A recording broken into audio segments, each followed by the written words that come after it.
Y gracias a Dios, hoy es lunes. Sea usted bienvenido a Tendencias, su tercer segmento, este tercer segmento donde leemos, analizamos un libro de negocios, un libro que puede ser relevante para usted. Tenemos en cola algunos libros de negociación. Le saluda Andrés Mejía. Estoy acompañado de Sergio Herrarte. Hoy está con nosotros Sergio para hablar de un libro, darle continuidad a un libro que empezamos a leer la semana pasada. El libro se llama Hablando con extraños. Es un libro escrito por Malcolm Gladwell. Sergio Herrarte lo está enseñando. Si usted lo está viendo a través del video, sin duda lo podrá asociar. Este libro se divide en 5 partes y entonces hemos decidido hacer el programa de análisis del libro en 5 partes, ¿no? La primera parte se titulaba Espías y Diplomáticos y se hablaba de Fidel Castro, la revancha de los espías de Fidel Castro que hicieron ver muy mal a la CIA en Estados Unidos por que eran agentes dobles, ¿no? Supuestamente la CIA eran agentes de la CIA, sin embargo eran agentes de Fidel Castro y después también del Führer, ¿verdad? La forma como se hace una manipulación del primer ministro, del ministro de Relaciones Exteriores y del embajador en Alemania, de la Gran Bretaña y por parte de Adolf Hitler, ¿no? Entonces, cómo no se dieron cuenta y cómo las personas que no lo conocieron nunca, pues pudieron leer mejor sus intenciones que aquellos que intentaron conocerle un poquito más, hablando del primer ministro de ese entonces en Gran Bretaña, que cuando intenta ir a verlo, platicar con él varias veces, el ministro de Relaciones Exteriores, el canciller, que había estado con él varias veces, el embajador, que había estado con él muchas veces, sin embargo, ellos no lo conocieron mejor que lo conocieron otras personas que tomaron decisiones sin siquiera verlo, como Winston Churchill, ¿no? Entonces, sacábamos una conclusión. La semana pasada hablando con Mauricio era que tenemos problemas para evaluar la honestidad de una persona que es la primera vez que conocemos, pero la verdad es que también tenemos problemas para evaluar la honestidad de una persona después de convivir con esa persona durante varios meses. Y terminamos con una conclusión bien bonita, y es que también en función de un ejercicio que propone el libro, nosotros nos lanzamos a juzgar a los extraños con ligereza. Juzgamos a los extraños con ligereza, pero jamás nos aplicaríamos a nosotros esa misma ligereza para juzgarnos a nosotros mismos, ¿no? Nosotros somos complejos, enigmáticos, llenos de matices. Los desconocidos, en cambio, son accesibles a ser juzgados. Y en esa segunda parte, que es la parte 2 que vamos a estar hablando hoy, abarca 3 capítulos. El primero tiene que ver con el sesgo de la veracidad, así se llama la parte 2, el sesgo de la veracidad, y nos presenta 3 capítulos. La reina de Cuba, hablando de una espía también cubana, el ojo sagrado, que tiene que ver con un concepto ruso, ya le vamos a contar, que siempre dice la verdad y tiene que ver con la denuncia de el mayor, ¿qué sería? El mayor fraude financiero por esquemas piramidales que ha existido en la historia de Estados Unidos. Y por último, El niño en la ducha, que es un capítulo bien fuerte porque habla de abusos contra menores, ¿verdad? Por personajes en Estados Unidos. Cita a un entrenador muy reconocido de una universidad muy famosa en Estados Unidos y también a un médico que atendía gimnastas. Entonces, y cómo nadie se dio cuenta. Pero de eso vamos a estar hablando el día de hoy. Sergio Herrarte, bienvenido a Tendencias después de esta enorme introducción. ¿Cómo te ha parecido hasta el momento lo que has leído? ¿Te gusta este tipo de lecturas? ¿Qué tal, Aner? Hola, hola, queridísima audiencia.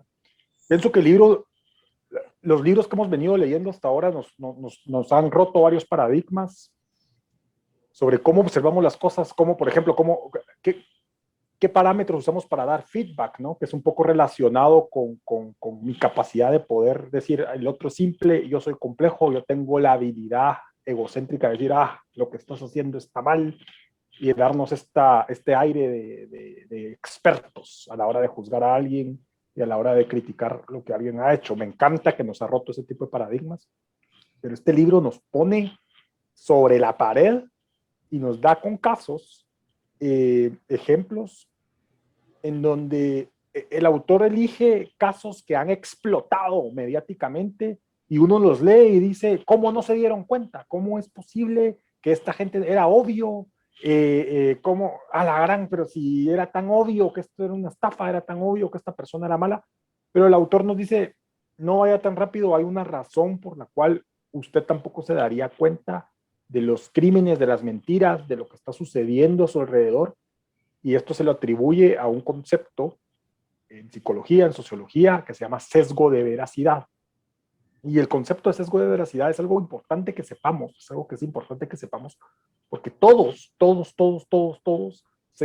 nos sesgamos hacia creer que toda la gente nos está diciendo la verdad como principio transaccional en las relaciones humanas. Entonces, el autor viene y nos dice, mire, la razón por la cual mucha gente logra estafar, muchos mentirosos logran pasar, es por esta pequeña palabra, por esta frase que se llama sesgo o concepto que se llama sesgo de veracidad, que pues es la explicación por la cual han sucedido tantos crímenes y han pasado por alto a criminales por décadas, como es el caso de Bernie Madoff en el mayor Ponzi, así se llama en inglés, en el mayor Ponzi financiero de la historia. Para ponerlo en contexto, Bernie Madoff logró malversar, logró estafar por una cantidad de 60 mil millones de dólares.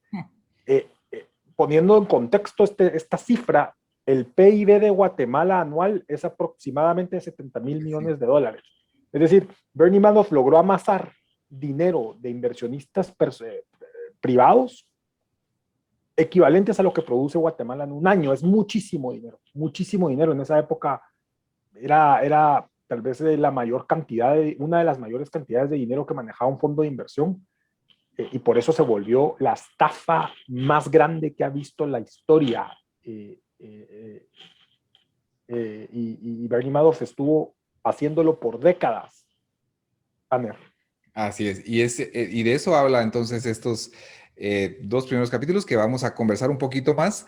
El primero de ellos, de esta parte 2, el capítulo 3, habla de la reina de Cuba, que relata la historia de Ana Belén Montes. Si usted ha tenido la oportunidad, si usted tiene Netflix, pues La Red Avispa es una película del año 2019 que relata lo que pasó aquí en los años 90, una red de espionaje cubana, pero es interesantísimo porque de verdad la forma de espionaje cubana de verdad, es fuera de de este mundo. Me refiero a todos los detalles a los que le ponen atención, entonces, Súper sofisticado. súper sofisticados, pero bueno, es una buena película y sale Penélope Cruz, Gael García Bernal, entre otros, Edgar Ramírez, son buenos actores. Pero también el relato tiene que ver con cómo una persona que trabajaba en la agencia de espionaje de Estados Unidos para analizar Cuba, bueno, trabajaba en la DIA, ¿verdad, Sergio? Sí. Hay tres agencias en Estados Unidos, la CIA, que todos conocemos, el FBI y la DIA, así es. Sí. Entonces, y cómo esta persona que era brillante y tenía un futuro brillante para ellos, le decían la reina de Cuba porque conocía Cuba, engañó todo el tiempo a Estados Unidos porque le daba información a Fidel Castro. Era algo difícil de creer. Entonces la gran pregunta es, ¿cómo siendo ella una espía y cómo estando en un ambiente de espías, cómo no lo pudieron detectar a tiempo? Y entonces aquí hace una cita el autor diciendo, la cuestión en espías no es algo que haya brillante en ellos, sino que hay algo que no funciona en nosotros. Es decir, en términos generales, a nosotros nos cuesta desconfiar en la gente y ahí sale un concepto que mencionaba Sergio de Tim Levine que dice la teoría del sesgo. Y básicamente lo que dice esta teoría de sesgo es de que le atinamos bien a la gente cuando es sincera, pero no le atinamos cuando la gente nos está mintiendo. Entonces tenemos un sesgo hacia la veracidad. La hipótesis de la que partimos es que la gente con que tratamos es sincera y entonces empezamos por creer y dejamos de creer solo cuando las dudas son muy, muy grandes. Y por lo general, usted acumula tantas dudas que aparece un disparador. Ya vamos a hablar del disparador. Pero tendemos a creer la verdad o que la gente dice la verdad, Sergio. Sí, el autor nos explica cómo es que las relaciones humanas, el cerebro, nuestra evolución de interacciones humanas desde el comienzo de la historia, eh, para ahorrarnos tiempo, sesgamos y decimos, en una transacción, por el entorno en el que me encuentro, por las reglas del juego, voy a optar inconscientemente por pensar que me están diciendo la verdad. Entonces, usted llega a una cafetería, pide un café, paga con un billete de 100 y el cajero inmediatamente le dice, su cambio son 78 quetzales con 35 centavos. Usted lo acepta y usted no se pone a pensar, me puede estar engañando, puede ser que el café no valga eso, voy a hacer la cuenta en la calculadora rápido. Más o menos eso podemos decir que es el sesgo de veracidad. Entonces, yo entro al café, el café es un entorno, hay gente en la fila, es rápida la transacción, es fluida, tiene que ser rápida, tiene que ser fluida, tiene que ser constante. Entonces, yo inmediatamente voy a llegar pensando que el cajero no me va a mentir. Es más o menos eso el sesgo de veracidad, se aplica para todo. Yo llego con un empleador, hago mi entrevista de trabajo, no pienso inmediatamente que voy a estar en un lugar donde haya un esquema de fraude, por ejemplo. Yo llego pensando que es un trabajo, que sigue las reglas del juego, que la persona me está diciendo la verdad y así sucesivamente. Entonces el cerebro, por ahorrarse tiempo, por ser eficiente en su toma de decisiones, sesga. Inmediatamente piensa, me están diciendo la verdad. Y claro, el 99.9% de veces me van a decir la verdad. Es ese 0.01% en donde va a ser probablemente mentira, pero yo no estoy pensando siempre que la gente me está mintiendo porque sería muy desgastante estar buscando mentiras pequeñas en cada cosa que la gente me dice. Eso es el sesgo de veracidad. Y dice, justamente con el ejemplo que citabas, dice, bueno, si desconfiáramos de cada cosa que nos propone Wall Street o algún financiero, algún analista, pues nuestra vida sería bien compleja y ya no existiría Wall Street porque es parte de su, de su misma dinámica, ¿no? Entonces dejar, pues, probablemente exagerar algunas cosas o utilizar algún lenguaje hiperbólico, ¿no? Pero bueno, entonces se cree en alguien no porque no se tengan dudas sobre él, ¿verdad? No es porque no se tenga dudas de la confianza, sino porque hay suficientes indicios para ir más allá del umbral de confianza. Esa es una palabra que se utiliza mucho, umbral de confianza. Hay suficientes indicios para ir mucho más allá del umbral de confianza. Si no los hay, entonces usted y yo optamos por la verdad. Entonces decimos, sí, es cierto, pues, ¿verdad? ¿Dónde anduviste? Ay, ay, ay, me entretuve con ese cliente. Ah, bueno, está bien.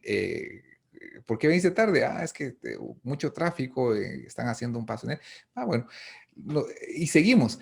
Pero necesitamos un disparador para salir del sesgo de la verdad. Acumular la cantidad de pruebas necesarias para superar nuestras dudas lleva su tiempo, ¿sí? Cuando yo estoy seguro que muchos nos vamos a sentir identificados en que acumulamos una serie de pruebas y entonces cuando ya tenemos las suficientes pruebas, eh, surge un disparador, algo que nos causó más la atención. El libro cita un ejemplo, pues que yo creo que a todos nos va a hacer sentido. Mira, está saliendo con alguien, le dice el esposo o la esposa al esposo. No, para nada. ¿No tenés ahí una aventura? No. Y empieza, y poco después se encuentra algunas pruebas en el traje o en el estado de cuenta de la tarjeta de crédito. Y entonces ya hay ciertas cosas que disparan, ¿verdad? Y que nos sacan del umbral de la confianza. Y entonces ya ese disparador y acumular esas pruebas lleva el tiempo, ¿verdad, Sergio? Sí, por así decirlo, el entorno, el ambiente en donde se encuentra una persona lo blinda hasta cierto punto, que un disparador la primera vez resulte en una evidencia para que esta persona sea descubierta en una mentira. ¿A qué me refiero? Por ejemplo, pasa mucho, y el libro da ejemplos de gente con muy buena reputación que resultan ser los más grandes estafadores, los más grandes mentirosos, como el caso de Ana Montes, como el caso de Bernie Madoff, gente con mucha reputación, gente con reputación, y que alguien se levante y le diga, mire, esta persona está diciendo una mentira. Es difícil que se active algún tipo de, por ejemplo, investigación para hacer caer a esta persona o atraparla con las manos en la masa. Entonces, el ser humano busca acumular dudas y lo que dice Anner es la gota que derrama el vaso. La gota que derrama el vaso, esa es la palabra. Entonces, los casos que da el libro son casos que duraron décadas en ser juzgados, en ser descubiertos, y hubo gente que ahorita vamos a ver, los denunció con antelación y los denunció dándose cuenta en el instante, pero no les creían. Y esto es porque el sesgo de veracidad protege a la persona que puede mentir y provoca que haya mucha acumulación de dudas, que el vaso se vaya llenando y que sea una gota lo que derrame ese vaso, pero ese es el disparador, la gota que derramó el vaso. La gota que derramó el vaso y nos lleva un tiempo a acumular ciertas pruebas o dudas razonables que justifiquen. Y ahí salimos de este capítulo y entramos al siguiente capítulo que habla del loco sagrado, así se llama el capítulo. Y ese término tiene que ver con una frase en ruso, Yurodivi, que tiene que ver con una persona inadaptada, excéntrica, marginada, pero básicamente es aquella persona que suelta las verdades y lo cuestionan todo. Yo conozco a varias personas, cuestionan todo, el status quo, y no tienen pelos en la lengua para decir algo, ¿verdad? Entonces, cita el ejemplo que mencionaba Sergio de Bernie Madoff, ¿verdad? ¿Cómo alguien pudo estafar a tanta gente y cómo gente puede caer de incauta? En Guatemala lo vimos, ¿no? En Autocasa y en otras financieras que quedaron, pero ¿cómo se te ocurre que te pueden dar tanto dinero de intereses con algo lícito? Eso no es viable, sí, pero fíjate que yo he visto. ¿Por qué caemos de tontos? Hay una película muy buena que se llama El Mago de las Mentiras, The Wizard of Lies, que no está ni en Netflix ni en Prime, está en HBO, si usted o la puede buscar, pero es El Mago de las Mentiras. Sale Al Pacino, tuvo varias nominaciones, que habla de este caso de Bernie Madoff. Y dicho sea de paso, él tuvo un perseguidor. El capítulo habla de un Harry Markopoulos, una persona que era muy eh, ávida en buscar temas en los números. Y cómo, la pregunta es, ¿cómo nadie se dio cuenta, Sergio, de que estaba ahí en un esquema de esos que no se puede generar tanto interés para que la gente siga invirtiendo en él? Pues el caso de Bernie Madoff es tal vez el caso financiero de estafa más famoso que existe en nuestro tiempo, después del año 2000. Y aquí pasaron varias cosas. Si uno se mete en el caso de lleno, usted se va a dar cuenta de varias características de Bernie Madoff. Una característica de Bernie Madoff es que su presencia, su forma de ser, era muy elegante, ¿no? Bernie Madoff era una persona que caía en lo egocéntrico, que caía en características de un hombre capitalista de negocios clásico, ¿no? Como nos lo proyecta Hollywood, que va a ser una persona que es segura de sí misma, ¿verdad? Primera característica. Segunda característica, mucha gente invertía con él, mucha gente invertía con él. Pero tenía una tercera característica, Bernie Madoff, que es la más interesante, que sí pasó, que es que Bernie Madoff en su entorno proponía cosas novedosas y proponía cosas que realmente eran útiles. Si a usted le gusta la bolsa de valores y tiene su propia plataforma en su computadora, agradézcaselo a Bernie Madoff. Bernie Madoff fue la persona que introdujo a nosotros, los inversionistas de a pie, la capacidad de poder invertir en la computadora. Es decir, Bernie Madoff tenía características de cosas que eran reales. De hecho, le llaman el mayor esquema de estafa porque su negocio tenía partes que sí eran reales y la mayor parte y dentro del negocio real tenía la estafa, por así decirlo. El denunciante de Bernie Madoff lo denunció 5 veces y por 5 años consecutivos y nadie investigó a Bernie Madoff. Nadie. La Comisión de Seguridades de Estados Unidos, la SEC, no lo investigaba porque cómo era posible que Bernie Madoff, que tanta gente invertía con él, famosos de Hollywood, etcétera, era muy imposible que Bernie Madoff estafara a la gente. Pero el denunciante, con pruebas, provocó una investigación o buscó una investigación y no hicieron nada. Entonces, una de las razones por las cuales Bernie Madoff no fue investigado es por esa, porque el aura que lo cubría provocó que se acumularan tantas dudas que tuvo que ser necesaria la crisis del 2008 para que Bernie Madoff fuera descubierto. ¿Qué fue lo que pasó? Fue la crisis del 2008 y los inversionistas con Bernie Madoff lo empezaron a llamar y le dijeron, mira Bernie, porque era muy respetado, era el inversionista de la época, necesito que me devuelvas mis 200 millones de dólares, mis 300 millones de dólares, porque los necesito para sobrevivir. Oh, sorpresa, no los tengo, ¿verdad? Solo tuvo que ser, si no hubiera pasado la crisis del 2008, Bernie Madoff seguiría ahí, seguiría ahí. Dato interesante que me gustaría compartirle, mucha gente se dio cuenta. Los grandes firmas de inversión de Estados Unidos no invertían con Bernie Madoff. Warren Buffett ni loco ponía un centavo con Bernie Madoff. Y es interesante, pero Bernie Madoff era tan inteligente en su estafa que era conservador en la forma en la que crecía su dinero. Y déjeme darle un dato interesante del descubrimiento de Bernie Madoff que a mí me gusta mucho y que Harry Markopoulos es, ¿verdad? Ajá. Lo dijo en una entrevista. Yo descubrí que Bernie Madoff era un estafador porque la forma en la que usted y yo crecemos, la forma en la que crece todo en la vida, es con altos y bajos, y así sucesivamente. Y el analista dijo, Bernie Madoff no tiene eso. Bernie Madoff solo tiene éxitos durante décadas, y eso es imposible. Y eso fue lo que destapó en él la duda de por qué estaba pasando eso, como dato interesante para agregarle a la historia de Bernie Madoff. Así es. Entonces, este capítulo 3 que mencionábamos hablaba acerca de cómo entre espías no pudieron darse cuenta que había una persona que estaba jugando un doble rol.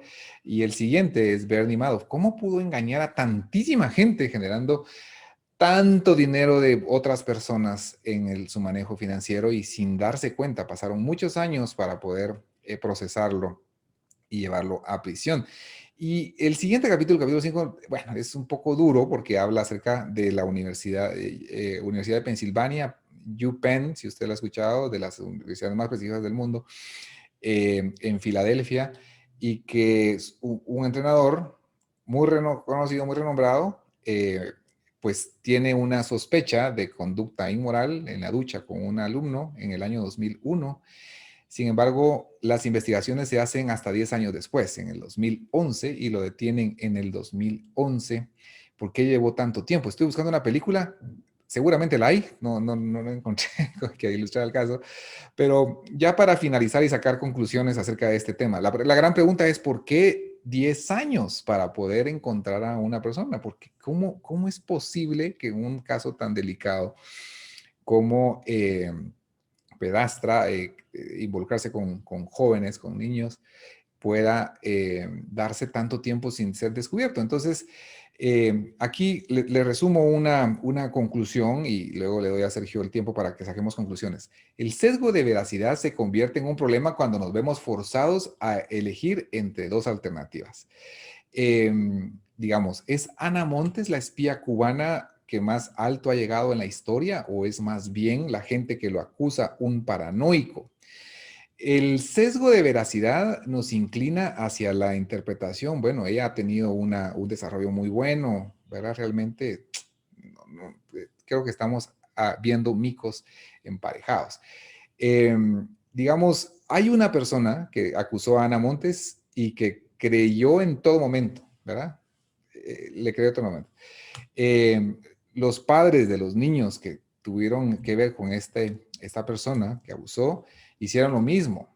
Y no fue porque eran negligentes, sino porque la mayoría de nosotros como seres humanos estamos programados de esa manera. El tema aquí es, Sergio, no estamos hablando de que aquel dicho de piensa mal y acertarás, porque eso sería terrible, vivir así es una agonía.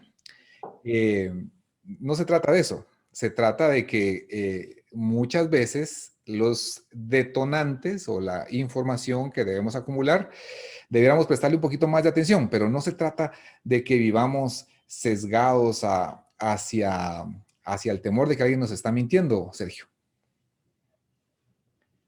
No, efectivamente, la mayoría de gente nos va a decir la verdad. La mayoría de gente va a ser gente que para tener una transacción fluida va a decidir jugar bajo las reglas del juego.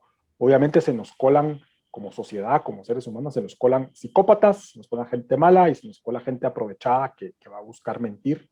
Y estos son los casos que evalúa el libro. Yo creo que va inclinado no solamente a identificar a los malos, sino que también va a proteger a los buenos que son juzgados de una manera mala. Eso lo va a ir abordando el libro más adelante y lo ha hecho entre líneas. Es decir, no juzgue tan rápido, espérese, observe, pregunte, analice bien. Entonces, pero antes de llegar a esa parte, el libro está dejando de claro algo. Mire, póngale atención no solo a los detalles, porque los detalles, el mentiroso, el experto mentiroso es experto en detalles. Eso es así, es experto en detalles. Él va a ser la persona que llegue puntual, él va a ser la persona que todo el mundo habla bien de él, mantienen ese aura. Pero también préstele atención, y está bien, qué bueno que sea así, pero también préstele atención a la gente y a las cosas, a las personas que pueden levantar la mano y decir, hay algo raro aquí. Préstele atención a eso, porque tenemos un sesgo y nos inclinamos inmediatamente a pensar que la veracidad de la persona es exacta, es intocable, es limpia. Entonces, cuando alguien se levante y diga, miren, yo tengo una duda sobre el carácter, tal vez no sobre las acciones de esta persona, y aquí están las pruebas, aquí está la investigación que hice, aquí está la forma en la que llegué a esa conclusión, préstele un poco de atención. Préstele un poco de atención y observe lo obvio. ¿Qué es lo obvio? En el caso de Bernie Madoff, lo obvio era, como decía el inversionista, era obvio. No puede ser una persona que solamente crezca. Todos tenemos altos y bajos. En el caso de Ana Montes, el espía decía, es que no puede ser que el día que Ana Montes estuvo en Cuba sucediera un atentado, sucediera un ataque a aviones civiles que iban a Cuba para protestar. No puede ser, es obvio. En el caso de los violadores de la universidad, era obvio. ¿Cómo es posible que le permitan a un entrenador bañarse con sus alumnos? Es obvio, pero el sesgo de la veracidad nos impide ver eso. Entonces, hablábamos fuera de cámaras con Aner y le decía, todos los casos que agarró el autor son casos que explotaron mediáticamente y que la gente lee y dice, es que es obvio, pero no tan rápido. Usted tal vez hubiera cometido el mismo error por el sesgo de la veracidad. Entonces, dejarle un mensaje es, todos cometemos sesgos, todos caemos en el sesgo de la veracidad. Póngale atención a esas dudas, regrese a ver esas dudas que en algún momento le comentaron, sin ánimos de comerse la cabeza y volverse paranoico, porque no es sostenible, pero tal vez con ánimos de mejorar las relaciones y el entorno donde usted está. Así es. Interesante conclusión. Ya con esto finalizamos. La siguiente semana estaremos hablando de la transparencia, que es la parte 3. Transparencia se va a poner mejor, así es de que le invitamos a que continúe con nosotros en este recorrido y le invitamos a que todos los lunes nos sintonice a través de la 98.1 o bien que nos sintonice en la repetición los días sábados a las 11:30 en la 99.7 o bien también a través de Facebook con el nombre Tendencias FM o a través de YouTube con el nombre Tendencias TV. Y si usted desea que le mandemos el podcast, envíenos un mensaje al WhatsApp 59951111. Feliz Día de las Madres, Dios las bendiga. Gracias por habernos acompañado en este programa y lo esperamos el próximo lunes. Gracias, Sergio. Gracias, hasta luego.